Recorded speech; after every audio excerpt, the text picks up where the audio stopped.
आज आमच्या माऊच्या स्वामी आजोबांचा बर्थडे म्हणजेच श्री स्वामी समर्थ महाराजांचा प्रगट दिन.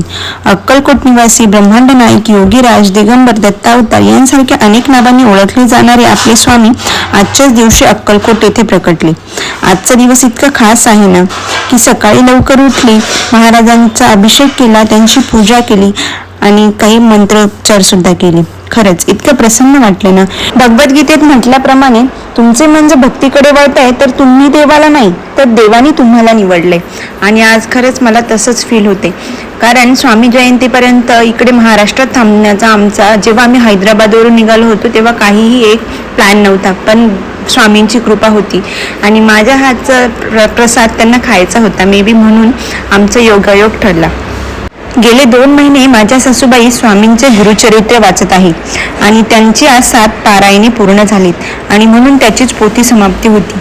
तर स्वामींच्या आवडीचे सर्व पदार्थ नैवेद्याला बनवले, एक जोडी जेव घातली आणि मुलांना सुद्धा जेवायला बनवले. संपूर्ण वातावरण अगदी स्वामीमय झाले होते. स्वामी तुम्हा आम्हा सर्वांची इच्छा पूर्ण करो ही स्वामीचरणी प्रार्थना. सध्या उन्हाळा चालू आहे म्हणून तुम्ही पण डोक्यावर अशी कॅप आणि स्कार्फ घाला असा संदेश हृदय तुम्हाला इथे देते. याचं काय आपलं खेळणंच चालू असतं. दादाला भूक लागली ना गाई, म्हणून त्याला जेवायला दे असं म्हणत तिने शॅडोचे कड आणून दिले आणि त्याला जेवायला दिले. त्यानंतर हृदय आणि मी सुद्धा जेवले. प्रसादाला बनवलेली पुरणपोळी मस्त तूप टाकून तिच्यावर ताव मारला आणि खरंच खूप छान वाटलं, मन प्रसन्न झालं खाऊन. असं म्हणतात लहान मुलं ही देवाघरची फुलं असतात आणि देव एवढा ऍक्टिव्ह असतो हे तर खरं आहे, पण ही मुलं सुद्धा तेवढीच ऍक्टिव्ह असतात. खरंच हात जोडले यांच्या पुढे. त्यानंतर रात्री झोपायच्या वेळेस हृदयाची मस्त कोमट तेलाने मालिश करून दिली आणि तिला एवढे छान वाटत होतं ना बघा.